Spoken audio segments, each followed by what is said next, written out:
Coronavirus, me away.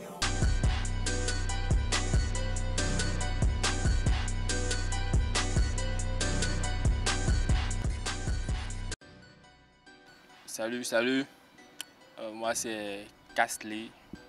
Je suis réalisateur béninois à Isanon Eli à l'état civil. Originaire du Zoo. Voilà, c'est ça.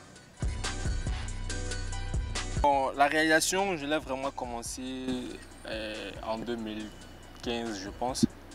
C'est en 2015 que je suis vraiment devenu réalisateur. Sinon, à la base, j'étais monteur.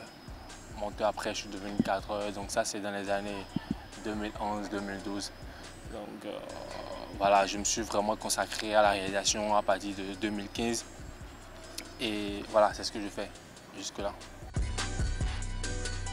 Première réalisation dans ma carrière, dans ma véritable carrière en tant que réalisateur, c'est un clip de Rolling Royce. C'est un freestyle.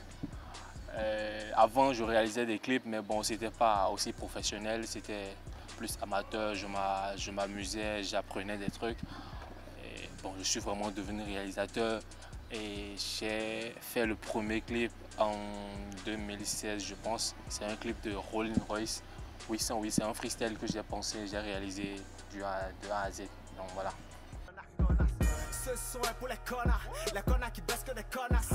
Aussi pour les pétasses, la pétasse qui compte les liasses. Je les baisse fort, quand elle crie fuck. Dis-les comme Johnny Montana, et baiser comme Anna Montana. Ce son est pour les connards qui baissent que des connasses. Aussi pour les pétasses qui comptent des liasses. Je les baisse fort, quand elle crie fuck. Dis-les comme Johnny Montana, et baiser comme Anna Montana. Tu veux rapper comme moi, tu vas finir comme tous ces gars qui n'ont jamais réussi. Le flot te mène à bateau, piraterie, je sais pas ce. Pour devenir un bon réalisateur vidéo, il n'y a vraiment pas de secret extraordinaire. Il faut d'abord aimer ce que tu fais, l'aimer du fond de ton cœur. Il faut se donner à 100%. Et voilà. Travailler comme si c'est la dernière fois que je travaille sur chaque projet. Je pense que c'est comme ça qu'on peut devenir meilleur.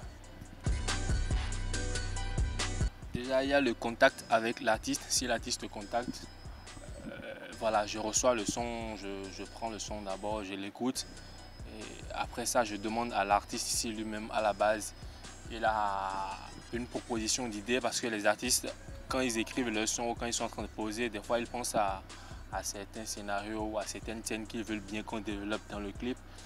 Donc après avoir pris le contact avec l'artiste, je lui demande si il a de ces idées-là qu'il veut intégrer dans le clip.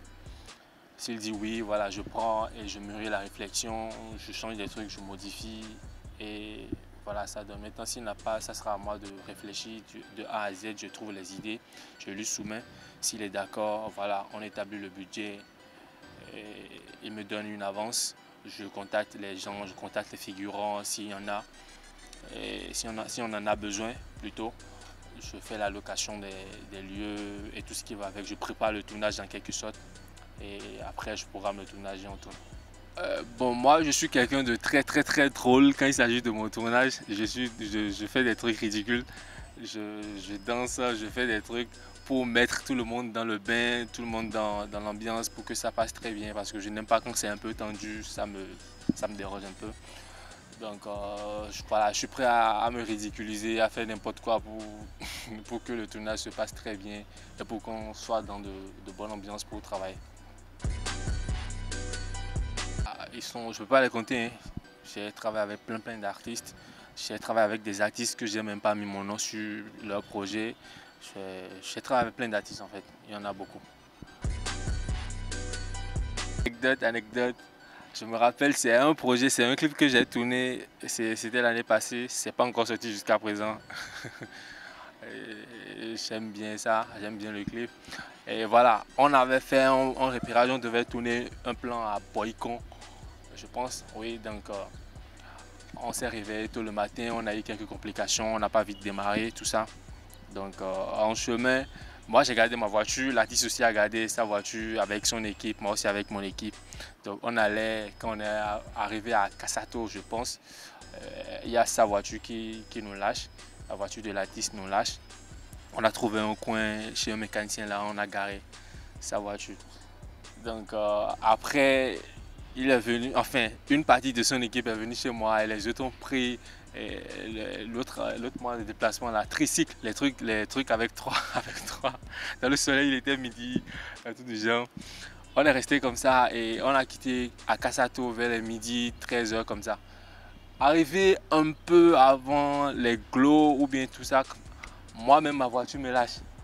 Alors que c'est impossible en fait, parce que je l'ai révisé il y a à peine 3 jours, la voiture nous lâche comme ça, histoire de pompe. Et je suis obligé de rouler 20 à l'heure, de Glo jusqu'à Boycon.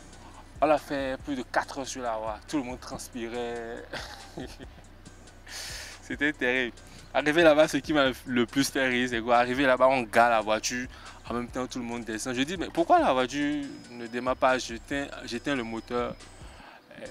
5 minutes après, je démarre et ça fonctionne comme si je l'ai acheté de façon neuve. Donc ça m'a fait un peu rire, donc tout ça. Et voilà, je pense que c'est ça. Bon, en réalité, Castley n'a pas de tarif standard. Je n'ai pas un tarif standard que je plaque à toute réalisation. C'est en fonction des sons, c'est en fonction des scénarios, c'est en fonction de la réalisation qui va avec chaque chanson que je définis le budget. Donc, il n'y a pas un cachet, un tarif standard que je plaque à tout le monde. Non.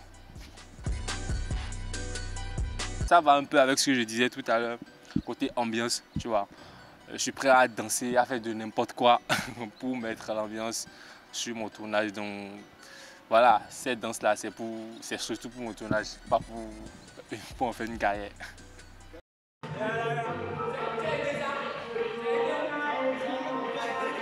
Castley, ça tourne.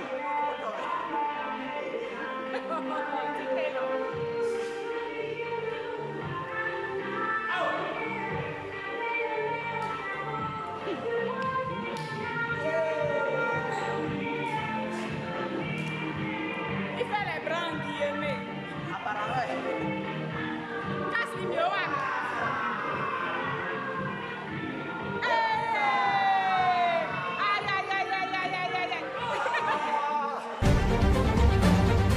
Star de l'ombre.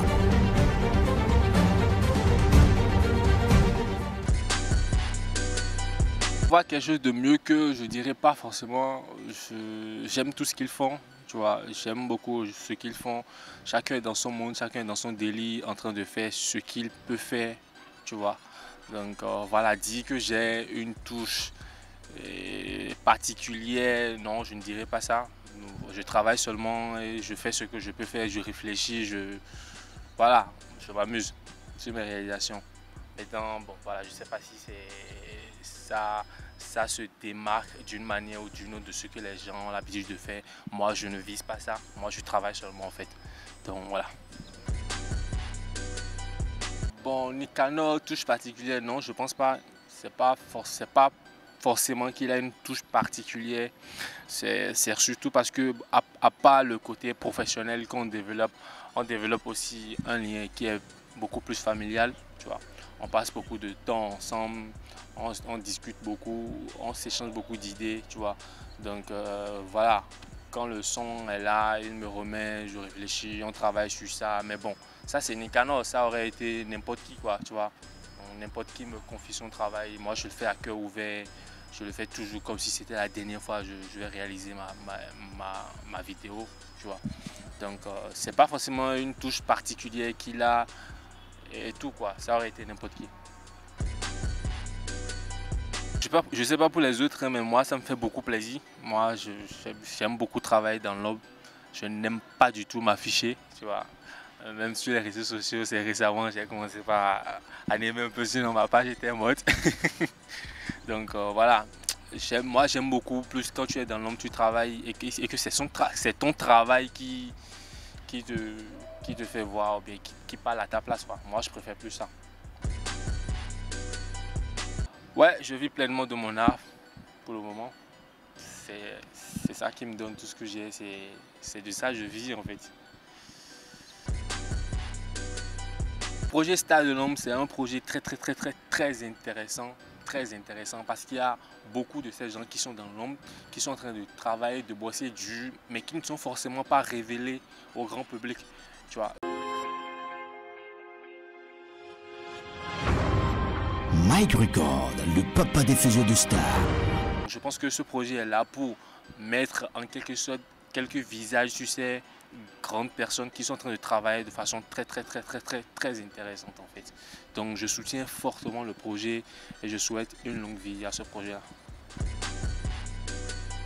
Il y a des projets, tout le temps il y a des projets. Bon, c'est la star du moment qui nous a tous bloqués. Je parle de coronavirus qui nous a bloqués, sinon il y a plein de projets en cours. J'ai des clips déjà réalisés qui sont là, qui ne sont pas encore sortis. J'ai des clips à réaliser, j'ai des courts-métrages, j'ai des projets de courts-métrages, des projets de long-métrages, tout ça, quoi. Donc voilà, il y a beaucoup de projets qui viennent. Je remercie tous ceux qui me suivent de près et de loin. Merci à eux pour leur force. Tous les messages, tous les appels que je reçois, ça me fait énormément plaisir, ça me donne envie de continuer. Je leur dis merci. Je remercie aussi tous les artistes avec qui j'ai eu à travailler, ceux avec qui je n'ai pas encore travaillé aussi. Je remercie toute l'équipe de Stars de l'Ombre pour l'interview accordée. Gros big up à vous et voilà, on est ensemble. Pra. Stars de l'Ombre.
Nico Vida Beton.